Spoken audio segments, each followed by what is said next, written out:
পড়াশোনা জানলে কি মানুষ শিক্ষা অর্জন করতে পারে? মানুষের মন যদি ভালো না থাকে, এখন যার মন ভালো হবে, যে আমার পরিস্থিতিটা বুঝা আমার পাশে দাঁড়াবে, সে যদি একটু বয়স্ক হয় তাতেও আমার সমস্যা নেই। আমার পরিস্থিতিটা বুঝে আমার বর্তমানে 3 মাসের ঘর ভাড়া আটকে আছে। আমরা ধরেন চুলা জ্বালাইতে গেলে ঘর ভাড়া দিতে পারি না, ঘর ভাড়াতে গেলে চুলা জ্বালাইতে পারি না, এরকম অবস্থা।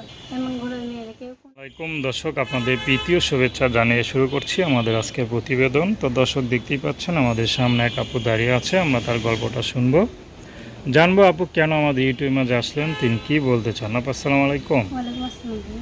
কেমন আছেন? আচ্ছা, আল্লাহ মতো রাখছি। নাম কি আপনার? আমার নাম সুমি।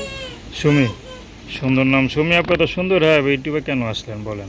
ভাই, প্রতিবেদনে কি মানুষ মিশে আছে, সুখে আছে নাকি কোনো বাধ্য হয়ে প্রতিবেদনের সামনে আসছে? তা আপনার কে বাধ্য করলো এখানে আসতে? পরিস্থিতির কারণে বাধ্য হয়ে আসছে। কি পরিস্থিতি চলতেছে যে ইউটিউবে আসা লাগলো, অন্য কোনো জায়গা নাই? কী করবো ভাই, এখন আমি ছোটোবেলাতে অনেক কষ্ট করে হয়েছি, দাদি আমার মানুষ করছে, পড়াশোনা করতাম। এসএসসি দিচ্ছি 2024, টাকার জন্য কলেজে ভর্তি হতে পারিনি।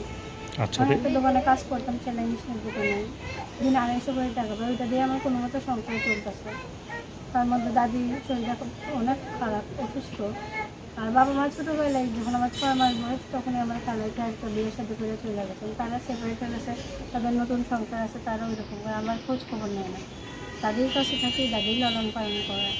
তো বর্তমানে কি করেন? বর্তমানে অনেক আর্থিক সমস্যায় পড়ে ধরেন বাধ্য হয়ে প্রতিবেদনের সামনে আসা।